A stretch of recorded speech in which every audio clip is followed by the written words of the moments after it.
New York टाइम्सने दावा केलाय की भारताने पाकिस्तानच्या न्यूक्लिअर वेपनवर अटॅक केल्यावर डोनाल्ड ट्रम्प यांनी त्यात लक्ष घातलं आणि युद्धविरामाची घाई केली.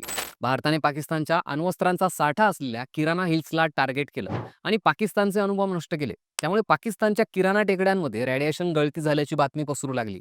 ही बातमी खरी की खोटी यावर भारत आणि पाकिस्तान या दोन्ही देशांनी मौन बाळगले.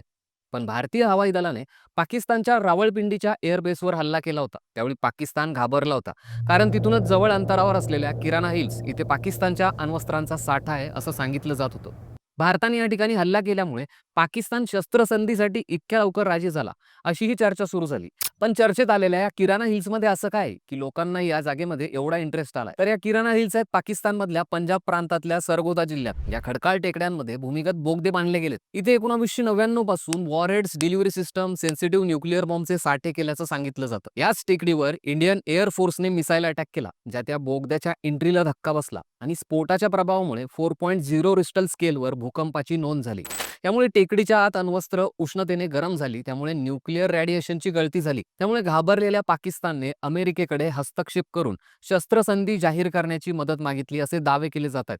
याला आधार म्हणजे फ्लाईट ट्रॅकिंग करणाऱ्या पाकिस्तानी हवाई क्षेत्रात न्यूक्लिअर इमर्जन्सीसाठी अमेरिकन विमान V350 AMS आढळून आलं. हे विमान रेडिओलॉजिकल किंवा आण्विक घटनांवर लक्ष ठेवून असतं.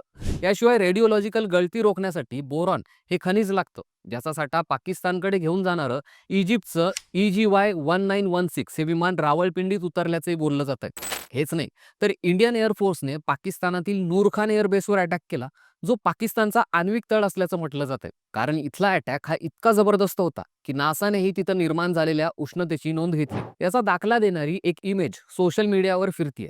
हे सगळ्या गोष्टी निव्वळ योगायोग तर असू शकत नाही ना. हे जर सगळं खरं असेल तर मग जागतिक इतिहासात असं पहिल्यांदा घडलं असेल की न्यूक्लिअर पॉवर असणाऱ्या देशाच्या न्यूक्लिअर साठा असलेल्या साईट्सवर भारत देशाने मिसाईल अटॅक केलाय. असंही एअर मार्शल AK भारती यांनी सांगितलंच आहे की भारताने पाकिस्तानच्या महत्त्वाच्या लष्करी प्रॉपर्टीजवर अटॅक केलाय, ज्यात एअरबेस, कमांड सेंटर, लष्करी पायाभूत सुविधा आणि एअर डिफेन्स सिस्टम आहेत. मग त्यात किराणा हिल्सही असू शकतात. तुम्हाला काय वाटतं? कमेंट करून नक्की सांगा.